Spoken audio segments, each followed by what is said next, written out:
I was Benjamin Jarrett's secretary in charge of managing his harem. They called me Marguerite Lehand, the head of the harem. One day, I found out the secret of his harem. I knew this would be my chance to make a fortune. Miss Lee, there are $150,000 in the card. Mr. Jarrett hopes you can part on good terms. Yvette Lai was already in tears the moment I handed over the bank card. Truth be told, she was a beautiful woman. She looked pitiful while crying. Unfortunately, she cried to the wrong person. As a corporate slave who had to deal with the boss's breakup issue, as soon as I woke up after working overtime until the wee hours of the morning, all I wanted to do at that moment was grab her on the shoulders and shout at her to knock some sense into her. I wanted to tell her that $150,000 were a handsome amount that ordinary people would never get to make in a lifetime. As such, there was simply no reason for her to cry when she practically made a fortune as soon as she broke up with her husband. I had been working diligently for Benjamin for 3 whole years, waking up at the crack of dawn every morning and getting to sleep very late at night. I had endured countless hardships and had spent more time at Benjamin Lee's service compared to Miss Lee. Did I earn $150,000? No, I didn't. I should be the one crying. However, Yvette was still crying. I refuse to believe that he'll leave me. I want to see him. I tried my best to be patient. Mr. Jarrett is very busy. He asked me to deal with this matter. If you are not satisfied with the amount of money, I can try talking to him on your behalf. But don't expect too much daily. Yvette looked at me in disbelief as if she had been insulted. I don't want his money. I want him. I sighed and couldn't help telling her the truth. Ms. Lee, I can help you if you want more money, but if you want Mr. Jarrett, I'll have to say you're not good enough for him.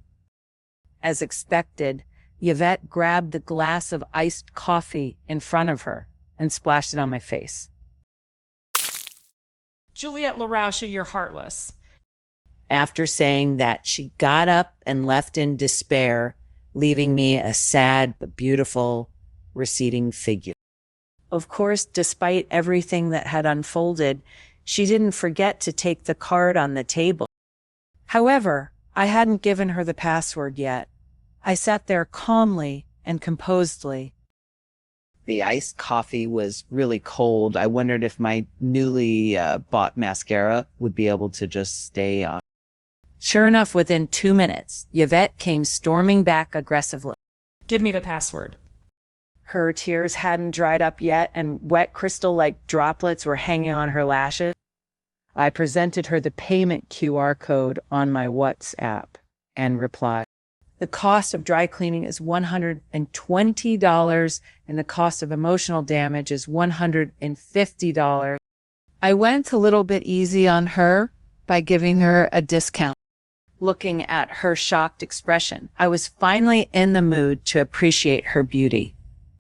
After gleefully collecting $225, I gracefully returned to my office on the 28th floor of the corporate group's headquarters with my hair dripping with coffee. I happened to run into Benjamin, who had just finished the morning meeting. He frowned as he looked at me. Not only did he have mysophobia himself, but he also couldn't stand seeing the people around him being ungroomed and unhygienic.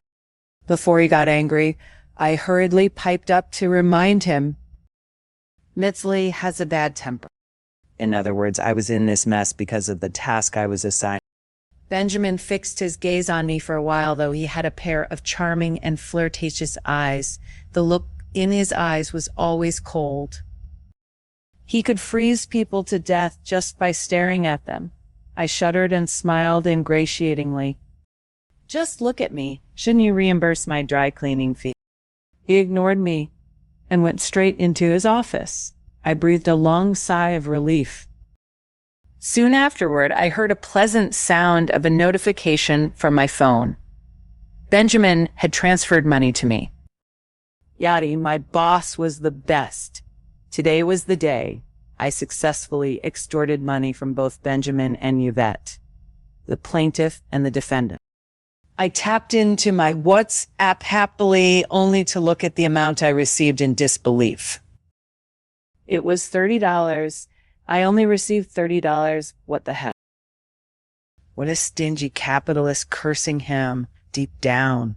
I sent him a happy emoji to show my gratitude.